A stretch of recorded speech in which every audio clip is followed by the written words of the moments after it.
Wonder about the future and how you'll be working and learning?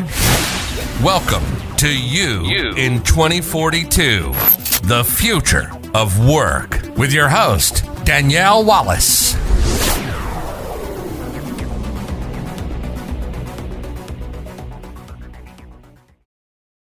Welcome to You in 2042, the future of work. Today, I'm delighted to have with me Bant Breen of Canary. Well, thank you for having me on the show. I'm the founder and chairman of a company called Canary. We spell it horribly with a Q, so Qnary, and we are one of the leaders in working with executives to optimize and grow their online presence. So we have developed a technology solution that helps them optimize what they look like in search as well as social media. It generates thought leadership content for them and helps them engage that content with the other key thought leaders in their specific business vertical. And with that thought of optimizing, as we look from our current state to the future state, Bant, there's been just so much change that's happened in the industry overall. What do you think are some of the trends or maybe the ways of thinking that we'll see that will take us into 2042? I love the question and the challenge. And certainly we see some very clear trends. Probably two things that I think are somehow related. Almost the challenge of being a human right now. We as individuals and executives are living through a moment where you really won't go through a day where you won't hear about a new company that's offering a life coaching or executive coaching service or a new medication to support executives with anxiety, or a new system by a company to help alleviate stress in their work environment. And I believe all of this is related to the fact that we as human beings are really, really struggling with how we fit with work in general, how we position our lives and our passions and our families in the context of work, and really struggling with the fundamental issue, which is it's much easier when someone tells you what you need to do or tells you the rules of a game. I'm a very active amateur tennis player, and probably one of the wonderful things of my life is when I'm on a tennis court. I know the rules, I know the parameters, I know the variables. I've been playing this game for my whole life. But the reality is that the new world offers so much flexibility for every human being that it requires you as a person to take so much more focus on yourself and really define your own destiny, your own strategy. And that is very, very hard. It's very hard for people. And I don't think we should fool ourselves. Even the most successful trailblazers struggle with this. So it's not something that should be treated lightly, but we have to wrestle with that. And as human beings, we need to come to terms and accept that it's up to us to define our paths, and we can live in a completely flexible way. The other thing is really related to the maturation of technology. So over the next 20 years, whether you follow, I have a PhD in machine learning, and you look at the evolution of machine learning over the next 20 years is really when you're supposed to see some early variation of the singularity of some sort, where machines can essentially at least think or outthink us in almost every way. So what that requires is perhaps another moment of identity crisis for humans as we wrestle with our relationship with the tools that we have developed over the last 50 to 100 years. And so that's going to be a big part of our lives. I mean, in the immediate term, I don't want to make too much of it. I'm not a science fiction individual that will try to scare you in those regards, because I'm not scared about it. What I am is actually quite excited by it and how individuals can embrace it to really improve their lives. And then the third thing would be, if there was a third trend over the next 20 years, it's going to be the fact that we're living in a world where we seem to be at the brink of stretching our resources, our natural resources to the limits. And so it's going to be balancing all this stress of energy and technology. All this technology requires a lot of power. And so there will be a short-term boost in terms of the need and use of renewable energy. But I think we shouldn't kid ourselves. By 2042, if we're not using something like fission or something like that, we will have serious problems as a society. That's so true. And all these really do culminate in this identity crisis of humanity, as you so speak. I really like the fact that you're weaving through this is a current challenge of being a human. And with this new course of our flexible new world, we do really need to define our own destiny. And hopefully our listeners today can grab some insights from this discussion to be able to start to plot some of the micro pieces as they are starting to chart their destiny. I also wanted to pick up on the second point that you mentioned as the maturation of technology. So with that, in the future world, in 2042, we know that technology and artificial intelligence, as you're saying, play such an important role. But we're also seeing that today it's a hot topic. What do you think some of the ways that we could see AI impacting future workforce? So a couple of things just about machine learning in general. You're absolutely right. It is a hot topic over the last 2, 3, 4 years. It is a central topic this year as companies and executives plan for the future. But it should be very clearly understood as not a new topic. A lot of the science, a lot of the math behind machine learning is actually not new, and that is actually probably something that people don't necessarily want to hear. But a lot of the biggest thinking was done in the 60s, 70s, and 80s. And what we're now at a point is seeing a lot of those ideas being commercially rolled out. So we're seeing kind of a moment where some of the early machine learning thinking now is now able to be rolled out because of the maturation of hardware, software, things like that.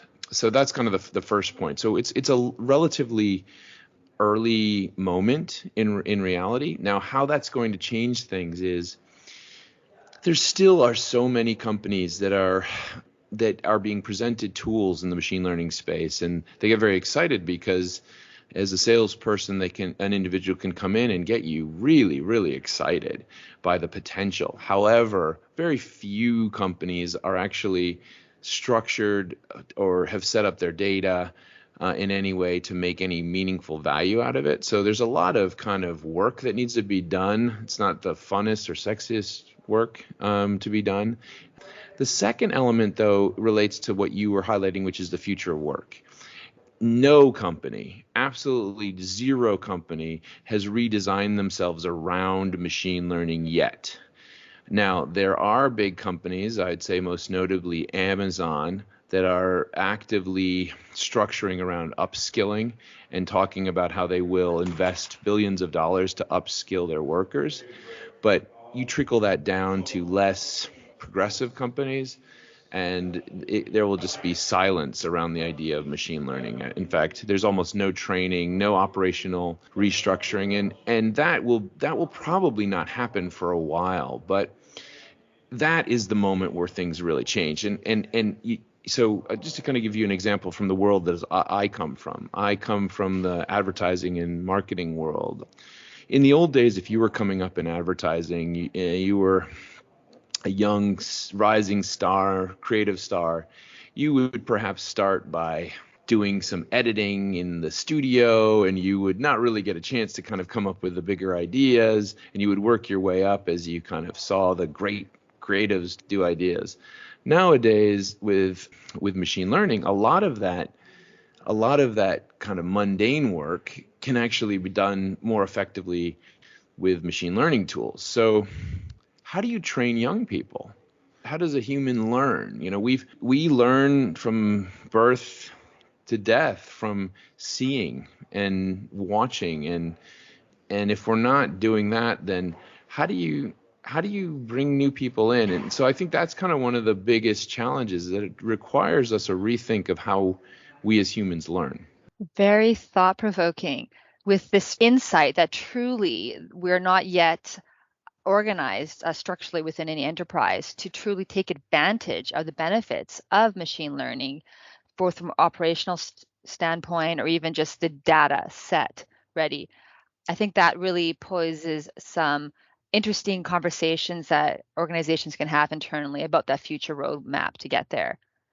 And what I'd like to draw a further conversation on is that point about how do we then, in this future world, train new people if they aren't starting off at that foundational level, getting into the weeds, as you're saying, with editing and cutting as an example.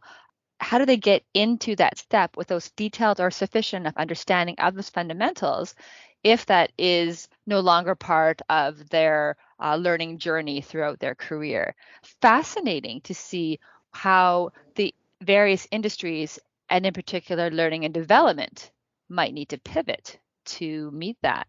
Yeah, I mean, I would say that even if we make amazing breakthroughs in the machine learning space in the next 20 years, it would be an incredible thing to imagine that we will be able to parallel the way the human brain works in terms of the logical leaps that we as humans are able to make. And so that to me is something that will happen down the road for sure. But in the next 20 years, we're going to be in a situation where we have machine learning tools that will be able to give us access to tremendous amounts of information. We'll be able to simplify tasks that would have taken hours of really horrible kind of experiences for all of us.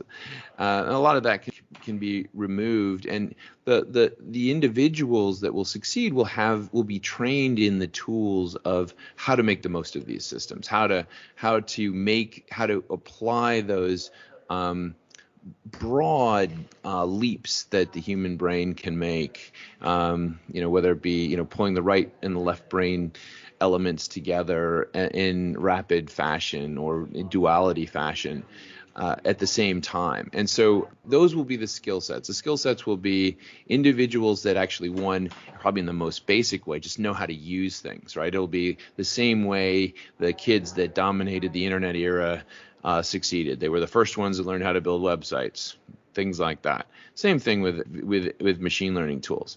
However, I do believe that will quickly evolve to how you bring various machine learning elements together and you draw even deeper understanding and insight from those things.